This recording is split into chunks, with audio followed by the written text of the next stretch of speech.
So basically, yesterday we were booked on an 11-hour tour of the Snæfellsnes Peninsula. And when we walked out of our hotel to start walking to the meeting point, it was raining. It was only spitting when we were walking across, so that wasn't too bad. But then the bus started driving out of Reykjavik and the weather just got worse.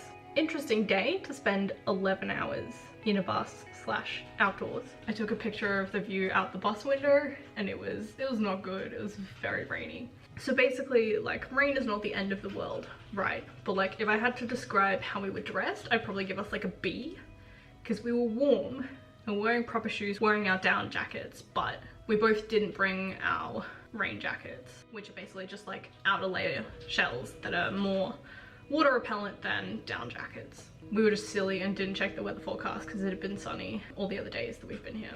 So within like 30 minutes of sitting on that bus, I knew we'd made a bit of a mistake. But I was like, you know, our schedule in Iceland is jam-packed. We've booked this tour, it goes for 11 hours. Guess we're gonna be on it for 11 hours. And if it rains, then it rains. If it stops raining, great, we'll see what happens. So we got to the first stop, which was just kind of on the side of the road on the way to the peninsula, and was this little hidden waterfall. And we got off the bus and I had, like, you know, zipped up my jacket to the top, put my hood on, gloves on. I left my good camera on the bus, like I was literally just using my G7X because I didn't want my main one to get water damaged. And I stepped off the bus and within about 5 seconds I was like, oh, it is raining a lot. This is very bad. But I guess we'll try and make the best of a bad situation.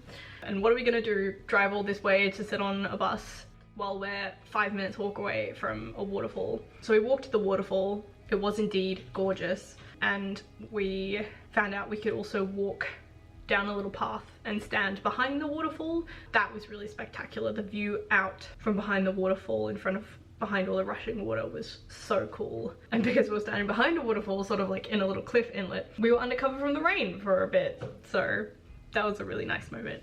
I barely got any good pictures there though, because it was raining so hard and it was also quite windy, which meant the rain was going in all different directions, that honestly, like, I could hold my camera out for a little bit, but it would get water spots so quickly and I would wipe them off, but they would just keep coming back. It was honestly relentless. So I got, I think, maybe 2 good pictures from that spot, when really it was so gorgeous and like I could have got more, but it was all right.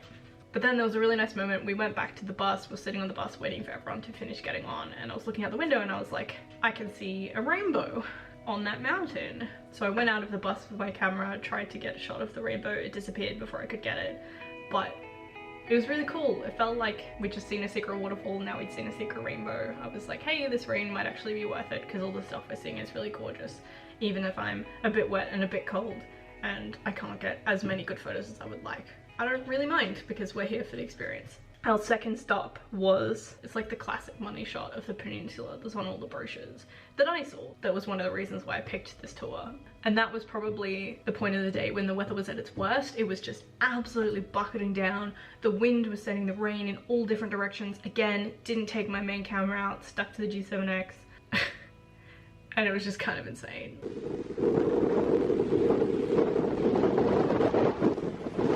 We were like, if this is what Icelandic summer is like, winter must suck. I did actually end up getting some good photos there, somehow. I went through all my photos yesterday when we got back, and I was kind of pleasantly surprised by how many good ones I got from such a day with terrible weather.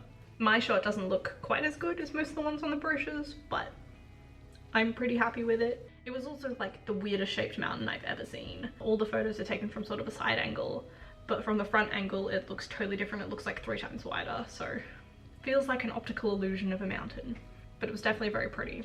Then we went for lunch. We packed our own lunch, so that wasn't very eventful. Our next stop was our first black sand beach, which was pretty exciting. Again, it was raining super hard, but it was really cool to see the ocean in Iceland, just to like smell the salt and be standing on a beach, even if it was very different from Australian beaches.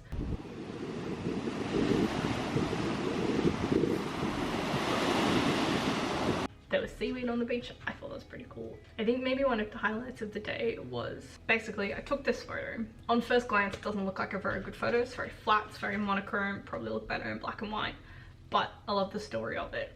Iceland is known for some pretty stormy, terrible weather, and this beach was the site of a shipwreck in 1948, and only 5 people out of the 12-person crew survived. And one of the family members of one of the people who died asked that the remains of the ship be left on the beach as a memorial. So there are all these shards of metal just sitting on the beach as this memorial, which I find really haunting just to stand there.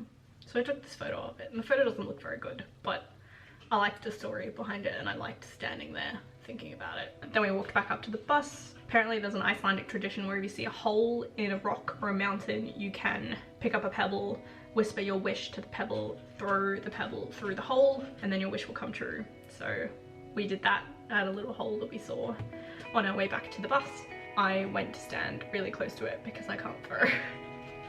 I don't know if that affects the likelihood of my wish coming true, but at least my pebble did make it through the hole. I was really worried I was going to throw it and my throw would be pathetic. We stopped twice after lunch, again on the coast. We drove past the volcano that's featured in Jules Verne's Journey to the Center of the Earth, so that was pretty cool. It was mostly covered in fog, but we did get to see it from a different angle later in the day that wasn't quite as cloudy. The last 2 stops of the day were mostly devoted to seeing birds and gulls, which was really cool. Felt like they were spying on their nests.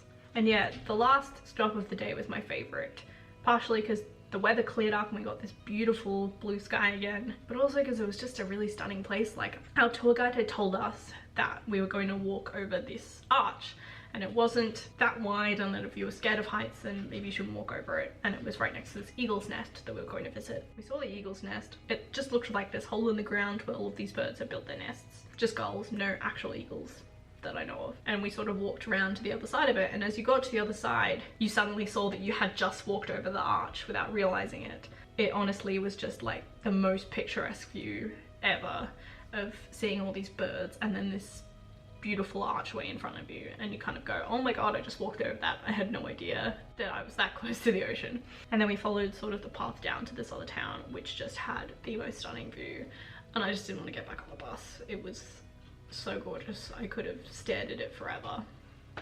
Honestly, I took so many photos. Yeah, so basically we left the hotel at 7:30 in the morning and we got back just after 8 in the evening. So it was a pretty epic day.